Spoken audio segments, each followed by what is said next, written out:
10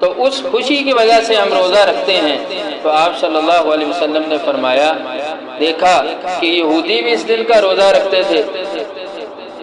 تو آپ نے فرمایا کہ میں زیادہ حق رکھتا ہوں کہ میں اپنے یہ روزہ رکھوں۔ تو آپ نے فرمایا اسی مخالفت کے اندر کہ یہود کی مخالفت بھی ہو جائے گی، فرمایا کہ آئندہ سال اگر میں زندہ رہا تو میں 9 کا بھی رکھوں گا، یعنی 2 روزے، 10، 9 اور 10 کا۔ لیکن آئندہ سال رسول اللہ صلی اللہ علیہ وسلم روزہ نہ رکھ پائے، پہلے آپ فوت ہو جاتے ہیں۔ تو یہاں پر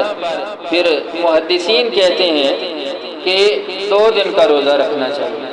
10 کا تو آپ صلی اللہ علیہ وسلم نے رکھنے سے منع نہیں کیا، بلکہ رکھا اور فرمایا کہ 9 کا بھی رکھوں گا، اور 9 کا ارادہ کر لیا۔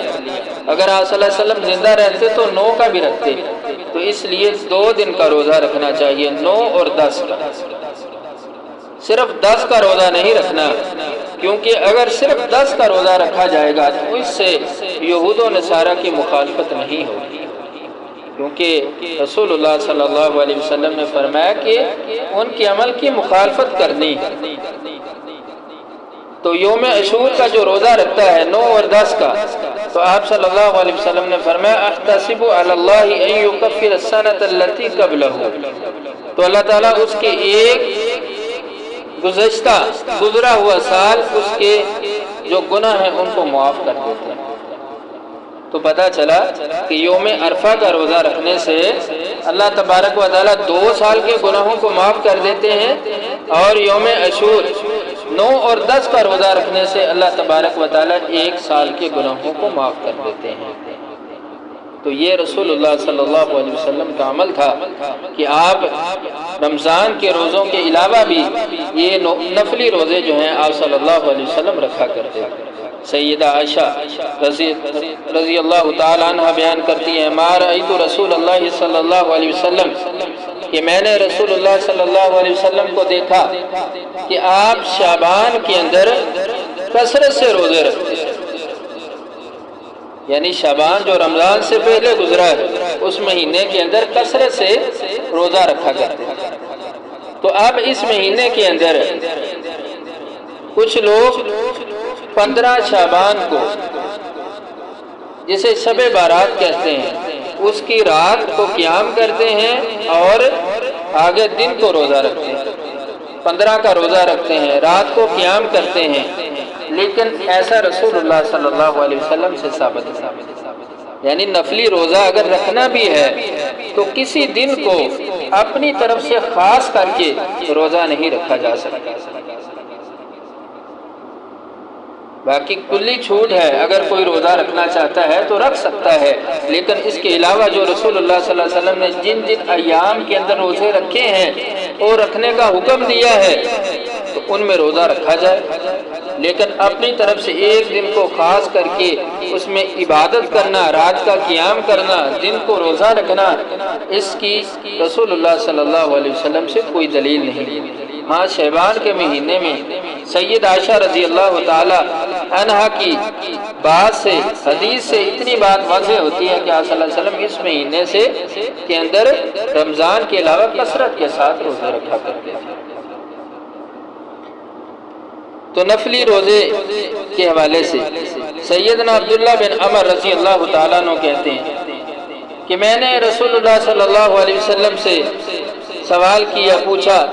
تو آپ نے فرمایا کہ ہر مہینے کے اندر 3 روزے رکھو، یعنی 3 روزوں سے مراد ایام 20 کے روزے۔ تو فرمایا انی اقوی من ذالک فلم یزل یرفعنی حتی قال، فرمایا کہ اللہ کے نبی میں تو اس سے زیادہ طاقت رکھتا ہوں، میں اس سے زیادہ طاقت رکھتا ہوں کہ ہر مہینے کے اندر 3 روزے رکھوں، بلکہ اس سے بھی زیادہ رکھ سکتا۔ تو آپ صلی اللہ علیہ وسلم نے روکا، منع کیا، یہاں تک فرماتے ہیں یوماً فإنه افضل الصیام وهو صوم اخی داؤد علیہ السلام، فرمایا کہ اگر تم نے زیادہ رکھنے ہیں تو نفلی روزہ 1 دن کا رکھو اور 1 دن کا چھوڑو۔ یعنی افضل طریقہ یہ ہے کہ اب اگر نفلی روزے بھی رکھنے ہیں تو ان میں ایک روزہ رکھ لیا جائے، ایک روزہ چھوڑ دیا جائے۔ رسول اللہ صلی اللہ علیہ وسلم سیدنا عبداللہ بن عمر رضی اللہ تعالیٰ عنہ کو فرماتے ہیں وَهُوَ صَوْمُ أَخِي کہ میرا بھائی داؤد علیہ السلام اس کا بھی یہی عمل ہے، یعنی سیدنا داؤد علیہ السلام جو اللہ کے نبی گزرے ہیں ان کا بھی یہی عمل تھا کہ وہ نفلی روزے جب رکھتے تو ایک روزہ رکھا کرتے تھے، ایک روزہ چھوڑ دیا۔ تو یہ وہ چند رمضان کے علاوہ وہ نفلی روزے ہیں جو رسول اللہ صلی اللہ علیہ وسلم رکھا کرتے تھے، اور اپنی امت کو بھی اس چیز کا درس دیا ہے کہ وہ بھی ان روزوں کو رکھیں۔ اور خاص کر کے یہ رمضان کے بعد اب جو شوال کا مہینہ شروع ہو گیا ہے، اس مہینے کے اندر رسول اللہ صلی اللہ علیہ وسلم نے 6 روزے رکھے ہیں، اور فرما دیا ہے کہ جو بندہ 6 روزے یہ شوال کے رکھ لے گا وہ گویا کہ ایسے ہے کہ جس طرح اس نے پوری عمر ایک زمانہ روزے رکھ لیے ہیں۔ تو اللہ تبارک و تعالیٰ سے دعا ہے کہ اللہ تعالیٰ ہمیں ان احادیث کو سمجھ کر ان پر عمل کرنے کی توفیق دے۔ وآخر دعوانا الحمدللہ رب العالمین۔